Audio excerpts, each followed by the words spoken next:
Bienvenue. Aujourd'hui, on va décortiquer une question qui se pose dans quasiment tous les foyers. Comment aborder le défi des écrans avec les jeunes sans que ça tourne systématiquement à la confrontation? Alors, pour bien planter le décor, commençons avec un chiffre. Juste un. 10,5. Ce n'est pas une note à l'école, non. C'est le nombre moyen d'écrans par foyer en France. Entre les smartphones, les tablettes, les ordis, les télés, ils sont absolument partout. Et c'est de là que tout part. Forcément, cette omniprésence, elle a des conséquences. L'un des plus gros risques, c'est le cyberharcèlement. Ça touche déjà près d'une famille sur 4. Et un autre chiffre, encore plus parlant, c'est que les filles sont victimes dans une écrasante majorité des cas. Mais les risques ne s'arrêtent pas là, loin de là. Un usage qui n'est pas encadré, ça peut vraiment avoir des impacts sur le quotidien. On pense tout de suite au sommeil qui est perturbé, à la concentration qui baisse, mais il y a aussi l'exposition à des contenus qui ne sont pas du tout adaptés, ou encore cette anxiété qui monte à cause de la comparaison permanente sur les réseaux. Bref, c'est un vrai sujet. Du coup, quand on voit toute cette liste de dangers, il y a un réflexe qui semble assez logique. Et si on interdisait tout, purement et simplement? Après tout, ça paraît être la solution la plus simple, non? La plus radicale pour être tranquille. C'est là que ça devient vraiment intéressant. Parce que si interdire semble être la voie facile, c'est souvent une solution qui ne dure pas. L'autre approche, celle qui consiste à guider, elle est plus exigeante, c'est sûr, mais elle construit quelque chose de bien plus solide sur le long terme, la confiance et surtout l'autonomie. En fait, une interdiction totale peut même avoir l'effet inverse de ce qu'on recherche. Ça crée ce fameux effet fruit défendu qui rend les écrans encore plus désirables. Et puis ça empêche les jeunes de venir en parler si jamais ils ont un problème en ligne. Et surtout, on passe à côté d'une occasion en or, celle d'apprendre à s'en servir de manière responsable. Et tout ça, ça nous amène vraiment au cœur de la philosophie de cette approche. L'idée, elle est simple, mais elle change tout. Le but n'est pas d'interdire, mais bien d'accompagner. Bon, guider plutôt qu'interdire, c'est bien joli sur le papier, mais concrètement, ça se passe comment? C'est ce qu'on va voir maintenant. Alors cet accompagnement, ça ne s'improvise pas. Ça repose sur 4 grands principes. Et tout, absolument tout, commence avec la posture.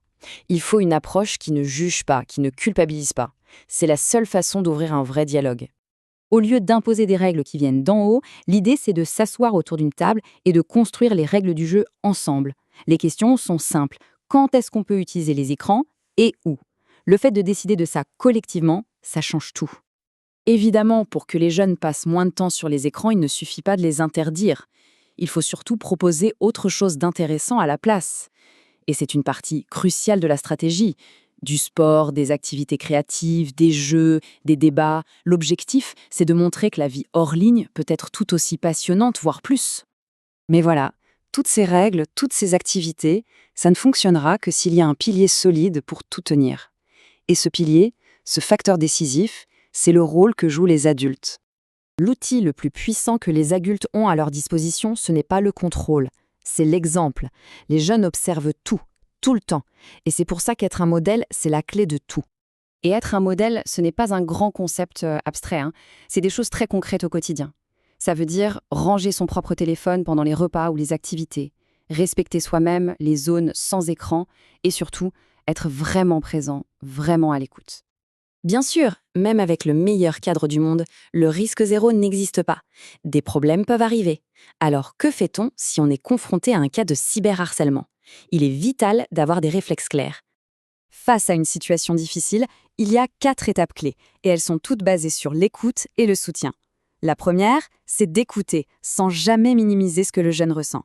Ensuite, il faut rassurer. L'étape 3 est cruciale, conserver des preuves, faire des captures d'écran. Et enfin, offrir son soutien et orienter vers de l'aide si c'est nécessaire. Et à ce sujet, il y a un numéro qu'il faut absolument connaître et faire connaître, le 3018. C'est le numéro national pour les victimes de violences numériques. C'est gratuit, anonyme et c'est une ressource essentielle.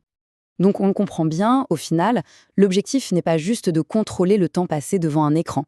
Le but, c'est de développer l'autonomie des jeunes, de construire leur esprit critique pour qu'ils sachent naviguer dans ce monde numérique. C'est ça le bien-être numérique. Pour conclure, on pourrait peut-être voir les choses différemment. Et si la question des écrans n'était pas un problème à résoudre, mais plutôt une compétence essentielle à acquérir, une compétence que les jeunes, comme les adultes, doivent apprendre à maîtriser. Ensemble.